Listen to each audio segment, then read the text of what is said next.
Today, I'm going to be discussing the various points that people bring up in negative Steam reviews for the game, as I feel a lot of the shit people say isn't really valid. Obviously, I don't think Breakers is a perfect game with no flaws, but a lot of the stuff people say just screams that they don't know what they're talking about, at all. So I wanted to clear the air for people that possibly want to try the game, as it is on sale right now. Okay, first thing I see a lot is that the rater is too up, or the game isn't balanced.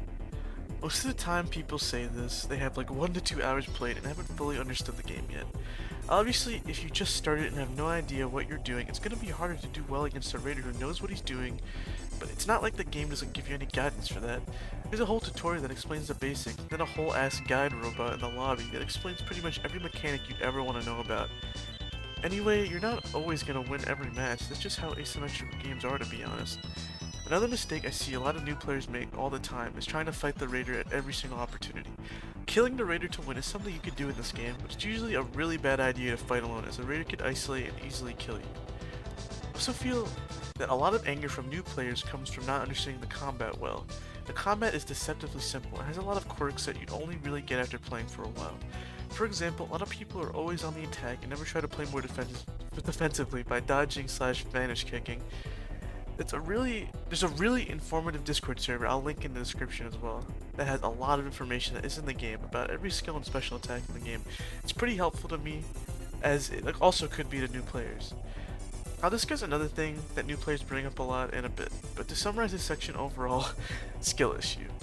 I've also seen a lot of people say you need to play with a pre-made to win, but I think these people are doomers to the extreme. Like, solo queue isn't as miserable an experience as people make it out to be.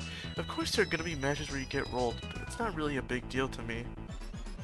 Next up is the monetization is predatory, or / the game is pay to win.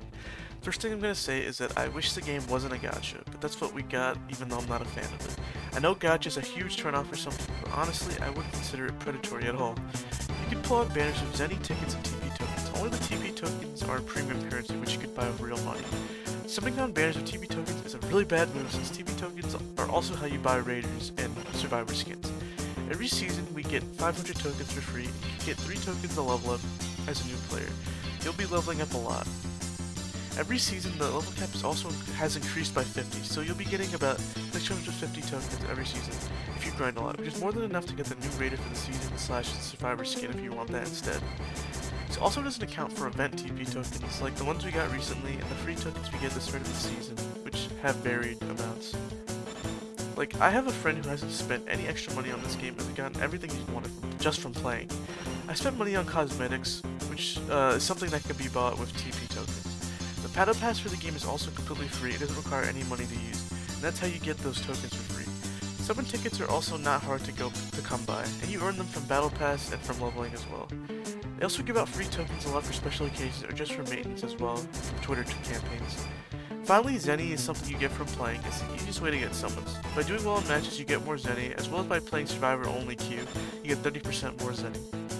Now to address what new players complain about a lot, which is that not having good skills because of bad pulls. And my thoughts on that is that you can make a perfectly usable kit with the skills you are guaranteed to have. Skills like change, missile, zipline, grapple, hover device are all usable, and one of them is actually in the meta right now, so even if you have the worst luck on earth, you can still do well in matches without pulling. People talk about the gacha system like it's literally ruining the entire game, but it's not that big a deal. You don't have to spend anything, you can pull the skills you want, and you have ample resources to do so. There are also skills that greatly help you to survive, but I don't think any are must-haves anyway. Like, the build variety is pretty huge. Pretty much that was all I wanted to talk about in this video, as I always felt a lot of the things people complain about on the reviews page was just stupid or came from a lack of understanding of how the game works. Honestly though, these reviews were pretty much like wading through a cesspool of toxicity and stupidity. At one point I decided to check on the positive reviews and found people being toxic in the comments saying the game was shit. Like, who the fuck does that? Like, they hate the game so much that they go into the positive reviews to shit on people who like the game? I honestly have no idea why the Breakers is so overhated by people who haven't even touched it. Anyway, I hope that you enjoyed the video. As going through a lot of these reviews is pretty annoying. Like, subscribe, and comment if you liked it. But yeah, see ya!